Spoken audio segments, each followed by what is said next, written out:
তো আজকের ভিডিওতে যে বিষয়টা নিয়ে কথা বলতে চাচ্ছি সেটা হচ্ছে গিয়ে আইডেন্টিক ভার্সন 2। বিকজ আমরা হয়তো অনেকেই জানি যে আইডেন্টিক কেন ব্যবহার করা হবে বা করা হয়। বর্তমান সফটওয়্যার ডেভেলপমেন্ট লাইফ সাইকেলে identic to validate our data from client side সবচেয়ে বেশি ব্যবহৃত হচ্ছে গিয়ে আইডেন্টিক। তো কিভাবে আমরা আইডেন্টিটিকে ভালো দক্ষতা অর্জন করতে পারি সেজন্যই আসলে আমি এই ভিডিওগুলি শেয়ার করতেছি। চেষ্টা করব আপকামিং ভিডিওগুলিতে যেন আরো মোর ভ্যালু অ্যাড করতে পারি। তো চলেন শুরু করা যাক আসলে আইডেন্টিক জিনিসটা কি এবং কিভাবে আমরা এর থেকে সুবিধাগুলো পেতে পারি। তো প্রথমে আমি আমার লোকাল ডিরেক্টরিতে ফোল্ডার ক্রিয়েট করে নিছি। তো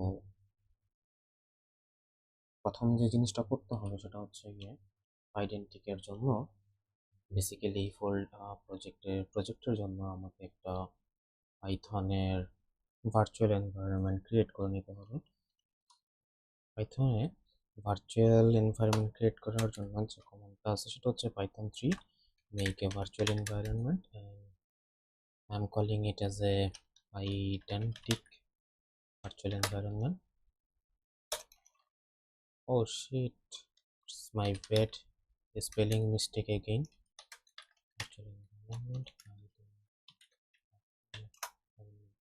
and it will just create a virtual environment for my directory, and here it is. So, and I'm creating and on another directory such as, তো আমরা এই ডিরেক্টরির নামটা দিতে পারি, সাপোজ ধরেন it's a first lecture, and এই first লেকচারের ভিতরে আমি একটা টেক্সট ফাইল ক্রিয়েট করে নিই। যেমন ধরেন এটাকে কি নাম দেওয়া যেতে পারে, ধরেন it's a main.py. So I have to create a folder here. To create a folder I have to input make dir and the file name. So the file name is main.py, and it will create a file inside the folder one lecture. Here it is. প্রথমত আইডেন্টিকের মূল বিষয়গুলিতে যাওয়ার আগে আমি যেটা দেখাতে চাচ্ছি সেটা হচ্ছে, যদি my again a mistake where I create a folder with name main.py, delete it first, create a new file. তো ধরেন আমাদের কাছে suppose I have a class and the name as course, এটার একটা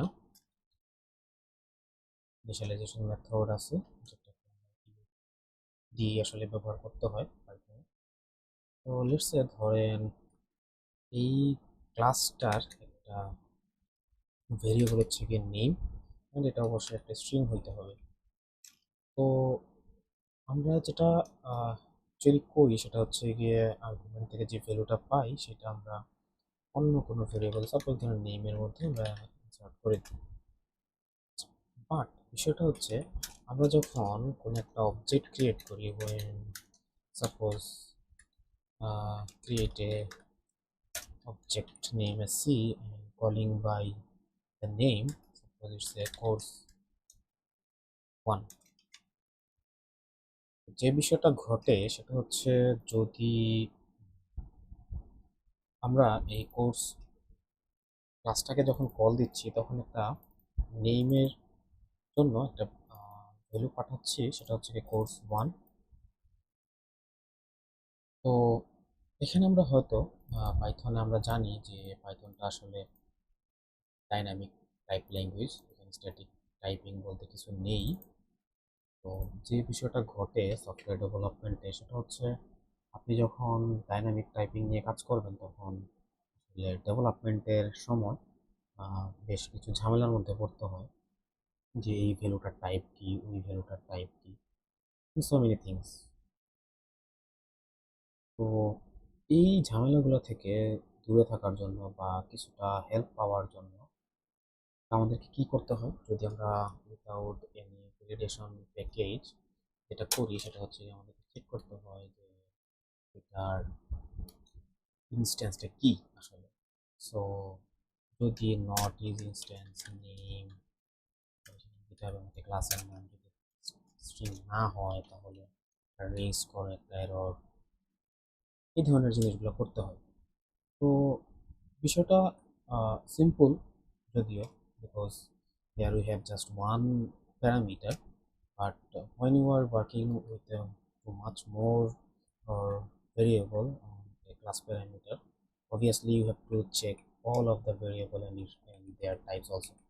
So in that time it's very pathetic and terrible to check their type also. এই জায়গাগুলো থেকে মুক্তি পাওয়ার জন্য আসলে আইডেন্টিটির সৃষ্টি, আইডেন্টিটিটা যে বিষয়টাকে হেল্প করে সেটা হচ্ছে যে মডেল ক্রিয়েট করতে হয়। ওরা আসলে একে মডেল বলেই ডাকে। জাস্ট একটা ক্লাস ক্রিয়েট করেন, আপনার যেরকম ডাটা দরকার সেরকমভাবে একটা ক্লাস ক্রিয়েট করেন। হ্যাঁ, অবভিয়াসলি আপনাকে একটা ক্লাস ইনহেরিট করে নিতে হবে আইডেন্টিটি থেকে। আমি দেখাবো, will look at will take a look our. তো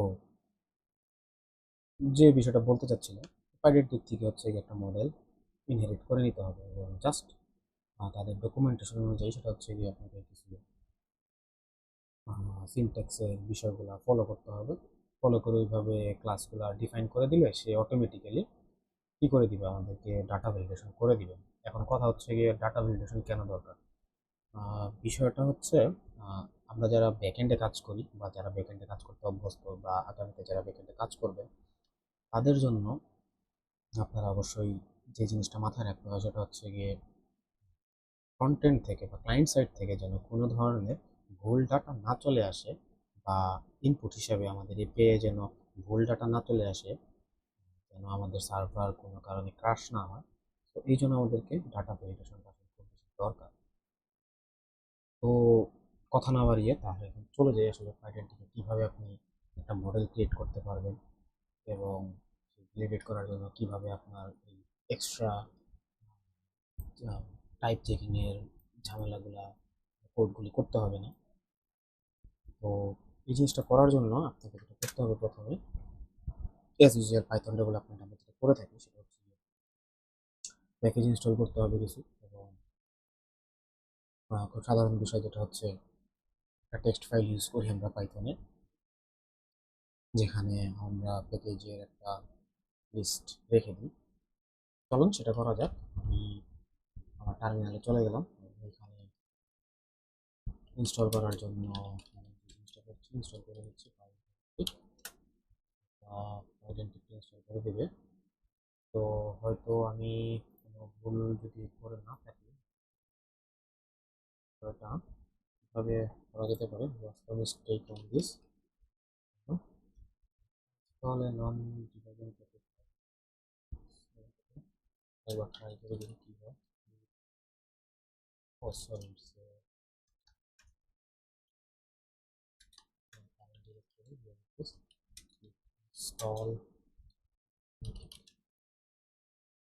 external image environment, okay sorry. তো যেহেতু আমরা ভার্চুয়াল এনভায়রনমেন্ট ক্রিয়েট করছি আমাদের প্রজেক্টে, সেই ভার্চুয়াল এনভায়রনমেন্টটা কী করে নিতে হবে, অ্যাক্টিভ করে নিতে হবে। তার জন্য আমার যে কমান্ড ইউজ করতে হবে সেটা হচ্ছে সোর্স কমান্ড। সোর্স হিসেবে পাইডেন্টিটি ইউজ করতেছি, তার bin, and I have to go to activate file and hit enter. আমার ভার্চুয়াল এনভায়রনমেন্টটা ক্রিয়েট করে দিতে হবে, এখানে আমাকে ইনস্টল করতে হবে ফাইলটি। তো চলেন আইডেন্টিটি ইনস্টল করে নিই, এবং ইনস্টল করার পরে আমি চাচ্ছি যে এই যতগুলো প্যাকেজ ইনস্টল হয়েছে সবগুলি যেন ফাইলের মধ্যে এনলিস্টেড থাকে এবং সেটা যেন পরবর্তীতে ইউজ করা যায়। এটা করার জন্য আমাকে যে কমান্ডটা ইউজ করতে হবে সেটা হচ্ছে fridge command and requirement dot TXT. আমি হয়তো রিকোয়ারমেন্ট ফাইলটা ক্রিয়েট করিনি, তো ফাইলটাকে ক্রিয়েট করে আসি। এটা হচ্ছে requirements.txt অ্যান্ড এটা আমার ডিরেক্টরিতে requirement.txt নামে একটা ফোল্ডার ক্রিয়েট করছে এবং এটা আপাতত স্বাভাবিকভাবেই এমটি। তো যে প্যাকেজগুলো ইনস্টল হয়েছে সেইগুলো আমি যদি এনলিস্ট করতে চাই তাহলে আমাকে যে কমান্ডটা ইউজ করতে হবে সেটা হচ্ছে please command and will be direct to requirements.txt file এবং requirements ইয়েস। তো কমান্ডটা সাকসেসফুলি রান হয়েছে এবং সে যতগুলি ভার্সন প্যাকেজ আছে সবগুলো এখানে লিস্ট করে দিয়েছে। তো আমরা চলে যাই পাইথন থেকে কিভাবে আমরা শুরু করতে পারি। প্রথম যে জিনিসটা করতে হবে সেটা হচ্ছে আইডেন্টিটির প্যাকেজটা ইম্পোর্ট করে নিতে হবে from identity.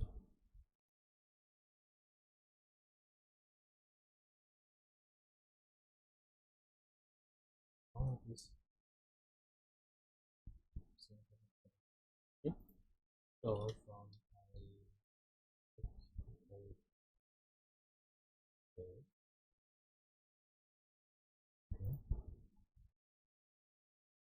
so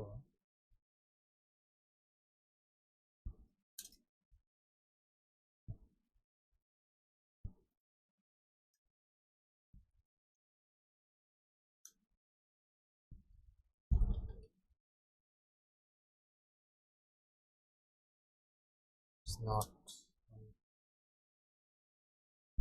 so again আমাদেরকে যেটা করতে হবে সেটা হচ্ছে আইডেন্টিটি থেকে পেজ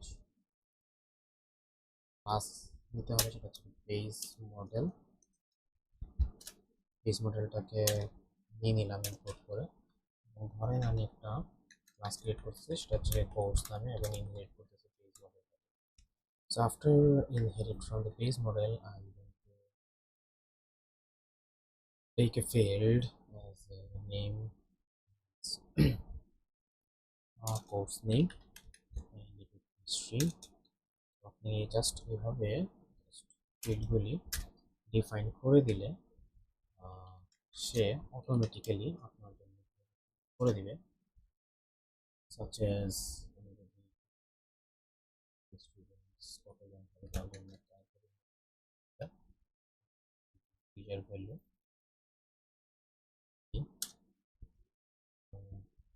যদি ক্রিয়েট করি।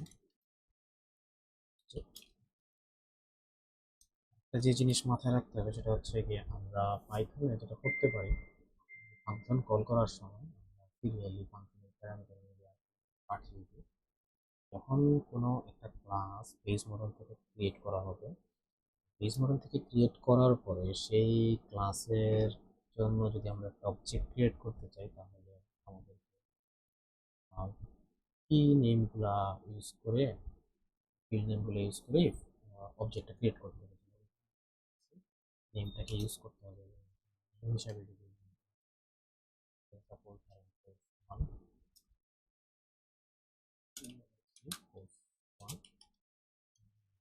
নোট হিসাবে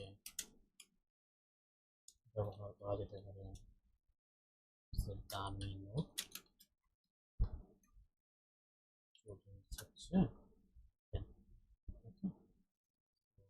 যদি এখানে এটাকে প্রিন্ট করি তাহলে হচ্ছে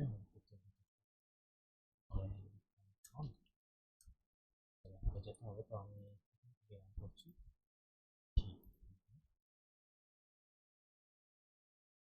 এই যে দেখুন টার্মিনালে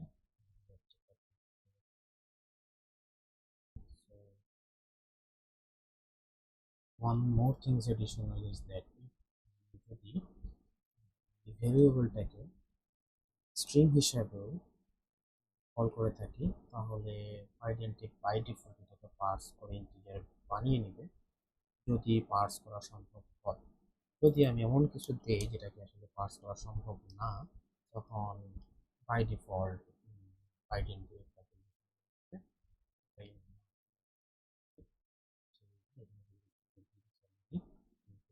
valid integer unable to parse string।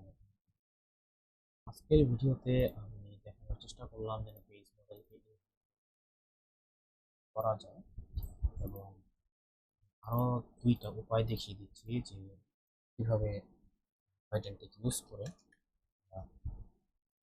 Different টাইপের ডাটা ভ্যালিডেশন করতে পারবো। সাপোজ ধরেন আমরা এইভাবে চাচ্ছি না, আমরা চাচ্ছি যেহেতু অবজেক্ট ক্রিয়েট করতে হবে এবং ভ্যালিডেট করতে হবে, ধরেন আমাদের ডাটাগুলি এভাবে না রেখে আমাদের একটা ডিকশনারি আছে এরকম, যেখানে নেম হিসেবে আছে হচ্ছে এগুলো ধরেন কোর্স টু হিসেবে আছে, এবং এখানে কি নেমগুলি অবশ্যই এইখানে ডিফাইন করা নেমের সাথে মিল থাকতে হবে। তো নোট হিসাবে যদি আমি ধরি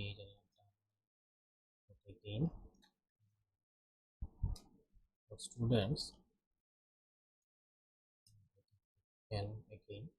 এখন আমি যদি এই কোর্সটাকে ভ্যালিডেট করতে চাই আমাদের ডাটা ডিকশনারি দিয়ে, যদি আরেকটা ফাংশন কল করতে হবে, সেটা অবশ্যই সেই মডেলটাকে ইউজ করে সেটা হচ্ছে মডেল রিলেটেড ফাংশনটাকে আমাকে অবশ্যই কল করে দিতে হবে, এবং প্রিন্ট করে দেখে দিই এগেইন আমরা সেই ভেরিয়েবল পাইছি। এটা একটা ওয়ে হইতে পারে, এবং আপনারা চাইলে চেষ্টা করে দেখতে পারেন, সেটা হচ্ছে যে আমরা কোর্সের আরেকটা ফাংশন আছে, সেটা হচ্ছে ভ্যালিডেট জেসন, এটা দিয়ে কল করে দিতে হবে। সেই ক্ষেত্রে আপনাকে অবশ্যই ডাটা হিসেবে জেসন ডাটা পাঠাতে হবে। তো এটা আপনারা চেষ্টা করে দেখবেন এটা কিভাবে করা যায়। এই ছিল আজকের ভিডিও, যেখানে আমি চেষ্টা করেছি আইডেন্টিটি কিভাবে ডাটা ভ্যালিডেট করা যায়। পরবর্তী ভিডিওতে আমি আরো কিছু জিনিস নিয়ে কথা বলবো, সেটা হতে যাচ্ছে ধরেন নাল পয়েন্টার নিয়ে, এবং অপশনাল এবং ডিফল্ট ভেরিয়েবল ভ্যালু কি হতে পারে সেইগুলো নিয়ে একটু কথা বলার চেষ্টা করব। আজকে আপাতত এইটুকু। ভালো থাকবেন সবাই।